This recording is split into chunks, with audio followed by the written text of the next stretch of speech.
작년에 아주 오래전에 회원이셨던 분이 저한테 상담을 받으러 오셨어요. 예. 근데 굉장히 오랜만에 봤죠. 한 10년 정도 만에 본 거예요. 예. 근데 그분을 딱 보는 순간 조금 놀랐어요. 왜 놀랐냐면은 너무 얼굴이 많이 늙으셨어요. 그래서 물론 그럴 수 있죠. 예, 그런데 하여간 조금 얼굴이 많이 안 좋으시더라고요. 예, 그래서 조금 놀랐어요, 많이. 근데 이제 막 당연히 아닌 척 하잖아요. 이제 접대성 멘트를 하는 거죠. 예, 그렇게 했어요. 예, 그런데 이제 이분이 상담의 내용은 뭐였냐면 이분이 제가 이제 저의 회원이던 시절에 그렇게 이제 수업을 듣고 그러던 시절에 이제 저의 뭐 회원들, 수강생들 뭐 이런 분들이랑 좀 이렇게 친분이 생겼을 거 아닙니까? 예, 이런 분들이랑 함께 땅을 하나 샀어요. 예, 땅을 샀는데 그 땅을 잘못 산 거죠. 예, 그 땅을 뭐 이렇게 썩 좋은 땅을 사지 못했어요. 예, 그래서 10년 동안 이 땅을 처분하지 못해가지고 뭐 전전긍긍을 했던 거예요. 게다가 이제 여러 사람이 같이 이제 땅을 산 것이다 보니까 이게 공동명의잖아요. 예, 그러니까는 또 땅을 팔기가 좀 더 어려웠어요. 그런데 다행스러운 거는 이분들이 그래도 이제 마음이 좀 그래도 잘 맞았어요. 그리고 욕심을 부리지 않았어요. 그래가지고 가격에 대해서는 별 문제가 없었어요. 가격에 대해서 뭐 더 받아야 되네, 뭐 덜 받아야 되네, 뭐 이런 거 가지고 싸우는 일은 없었고, 그런데 그런 거를 하기가 힘들다고 할 일도 잘 없었던 게 실제적으로 끝까지 진행돼 본 적이 별로 잘 없었던 거예요. 왜냐하면 여기가 막 이렇게 뭐 막 호재가 막 있거나 무슨 어떤 특별한 좋은 일이 있거나 막 이래가지고 막 가격이 오르는, 뭐 예를 들자면 뭐 그동안에 수도권 일대에서 뭐 가장 대표적인 곳은 평택 같은 곳이었고요. 땅에서는 평택, 용인 뭐 이런 데들은 굉장히 땅값이 많이 올랐어요. 예, 그런데 여기는 그런 곳이 아니었기 때문에 뭐 이런 특별한 호재도 없어가지고 별로 가격이 오르지를 않았어요. 예, 그리고 잘 매매도 안 됐던 거죠. 그리고 그 이후로 계속 부동산 시장이 안 좋았잖아요. 예. 그런데 뭐 지금이라고 해도 뭐 그렇게 또 특별한 호재가 생긴 것도 아니고 이러다 보니까 계속 뭐 이렇게 몇 번 얘기는 있었지만 뭐 살까 그러다가 안 사고 또 뭐 이랬던 매수자들이 뭐 몇 명 있었던 거예요. 근데 이번에는 정말로 매수할 것 같은 사람이 나타났다는 거예요. 그래서 최종적으로 얘기가 거의 다 끝나가지고 매수를 하려고 하는 상황이 됐다는 거예요, 지금. 그런데 이분이 상담을 하러 온 요지는 뭐냐면 가격이 이분이랑 이제 매수자와 잠재적인 매수자와 얘기한 게 평당 30만 원까지 얘기가 됐다는 거예요. 근데 이 땅이 그 전까지도, 그러니까 작년, 재작년에도 계속 팔으려고 하고 얘기가 됐던 게 얼마였었냐면 평당 20만 원이었어요. 그런데 1년 만에 그래도 30만 원에 살 사람이 나타났으니까 얼마나 잘 됐어요. 너무 잘 된 일이잖아요. 그래서 그럼 잘 되셨네요. 그랬어요. 예, 그랬는데 요지는 뭐냐? 자기는 그렇게 팔고 싶지 않다는 거예요. 예. 그래서 아니 그러면 얼마에 팔고 싶으신데요? 그랬더니 자기는 50만 원은 받아야 되겠다는 거예요. 그래서 내가 그거는 거기 시세가 있는데 시세 좀 알아보셨어요? 하고 이렇게 물어봤더니만은 알아봤대요. 그랬더니 중개업소도 뭐 거기 이제 뭐 일대를 다 이미 둘러본 거죠. 근데 그렇게 둘러봤더니만은 30만 원이면 잘 받으시는 거니까 그냥 파세요, 이런 얘기를 들었다는 거예요. 그럼 제가 뭐 그런 것보다 더 잘할 리가 없잖아요. 그러니까 저도 뭐 그러면은 뭐 별 방법이 없을 것 같은데 그 30만 원이면 그냥 괜찮으니까 파시는 게 좋을 것 같은데요, 이렇게 얘기를 했어요. 그랬더니 이분이 자기는 50만 원에 팔고 싶은데 어떻게 하면 좋겠냐는 거예요. 제가 그런 방법을 알려주는 사람도 아닐 뿐만 아니라 저한테 그런 걸 물어본다는 것 자체가 저는 굉장히 쇼킹했어요. 예.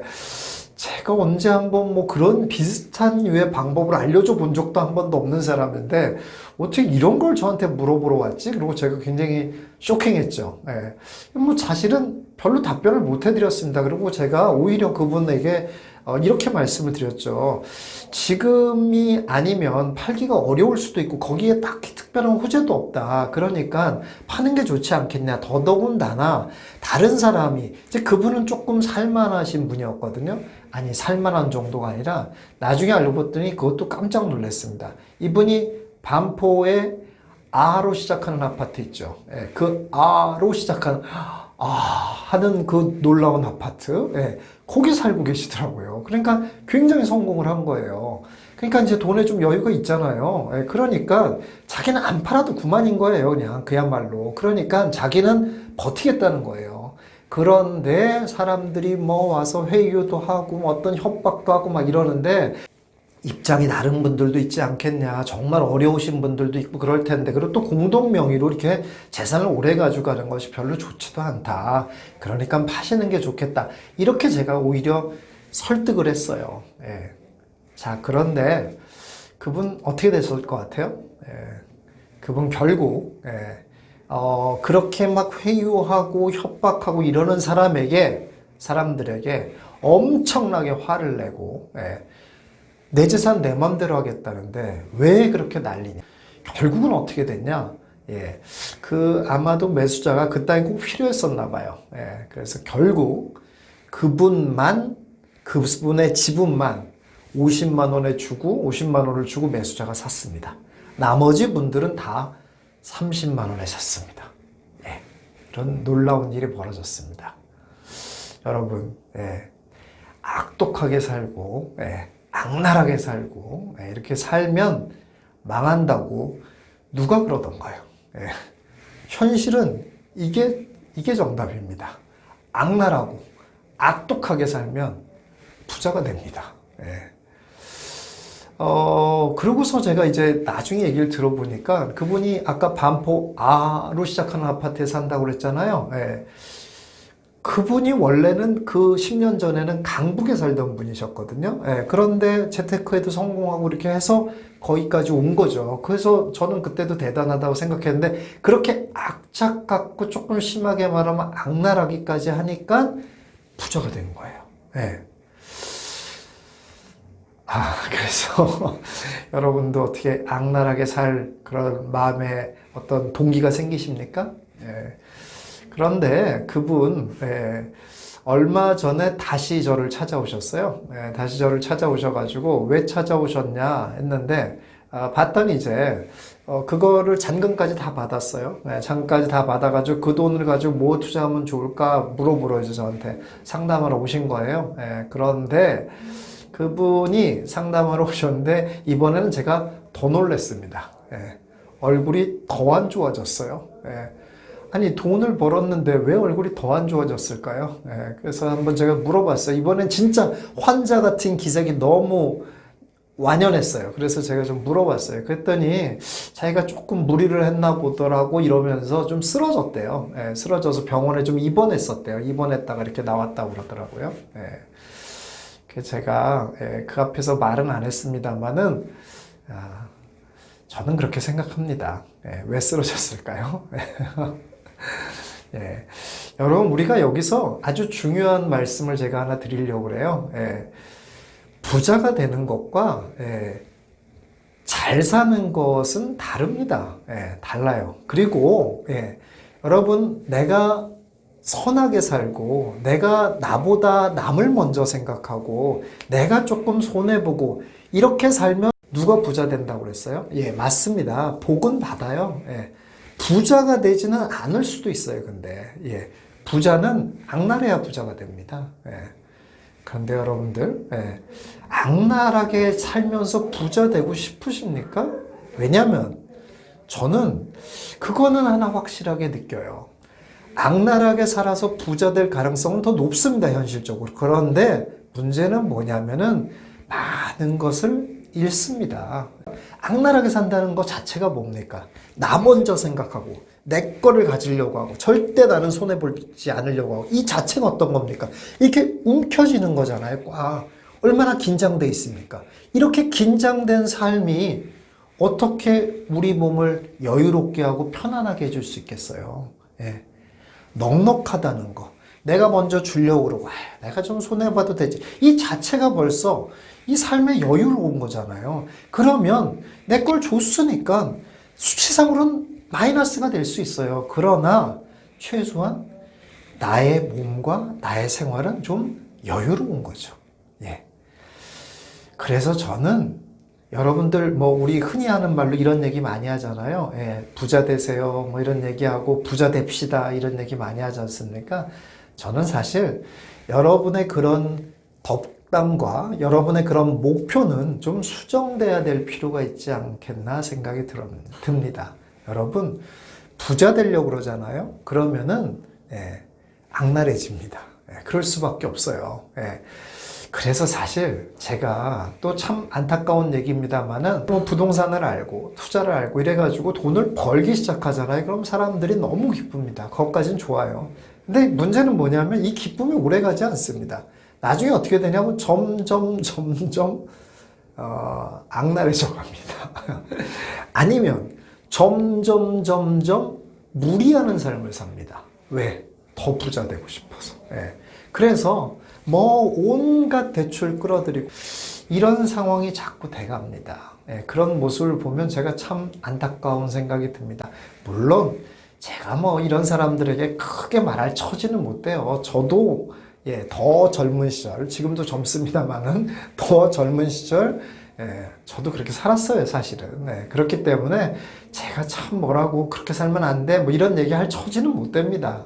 그렇긴 합니다만은 그런 걸 경험한 저의 입장으로서는 참 안타까운 마음이 듭니다. 근데 그게 왜 그렇게 되느냐? 목표가 부자라서 그래요. 목표를 부자로 삼으면 그 목표를 달성하려면 그렇게 해야 돼요. 영끌하고 대출 많이 일으키고 무리하게 뭘 하고 이렇게 해야지 부자가 되는 거예요. 그럴 수밖에 없어져요. 점점 사람이. 여러분 부자를 목표로 하지 말고 목표를 넉넉한 삶을 목표로 한번 해보세요. 그러면 삶이 조금 달라질 수 있습니다. 부자는 안 될 수도 있어요. 근데 넉넉하게는 살 수 있어요. 그게 더 낫지 않겠습니까? 물론 그렇다고 해서 덕담을 부자 되세요 이건 좀 덕담이 되는데 넉넉하게 사세요 이거는 조금 덕담은 좀 안 되는 것 같아요. 약간 약 올리는 것 같아요. 넉넉하게 사세요 이러면 약간 약 올리는 것 같기 때문에 굳이 덕담으로 넉넉하게 사세요 이런 말은 하지 마세요. 그런데 우리의 마음속의 목표는 부자가 아니라 좀 넉넉하게 사는 삶이 목표가 될 필요가 있지 않겠냐 이런 생각이 듭니다. 그럼 부자보다 넉넉한 삶을 사는 것이 무슨 이득이 있냐고요? 그렇죠. 뭔가 이득이 있어야 그렇게 사는 거잖아요. 그렇죠? 부자로 사는 삶보다 넉넉한 삶으로 사는 것이 뭐가 이득일까요? 물론 부자로 살려면 아까도 말했듯이 이렇게 막 움츠리고 살고 꽉 쥐면서 살아야 되니까 그것이 몸에 무리를 줄 가능성이 높죠. 몸에 무리를 준다는 것은 돈으로도 살 수 없는 건강을 잃게 되는 거겠죠. 그것 말고도 또 아주 중요한 게 있습니다. 암만 그렇게 악랄하게 살아도 건강하게 오래 사는 사람들이 있습니다. 그리고 암만 퍼주고 살아도 일찍 죽는 사람 많이 있습니다. 그렇죠? 근데 이것만큼은 정말 확실히 다른 게 있죠. 뭐가 있습니까? 부자로 사는 삶, 악랄하게 부자로 사는 삶은 최소한 사랑받고 살지는 못하죠. 많은 사람들로부터 사랑을 받고 살 수 있고 많은 사람들로부터 좋아함을 받고 살 수 있잖아요.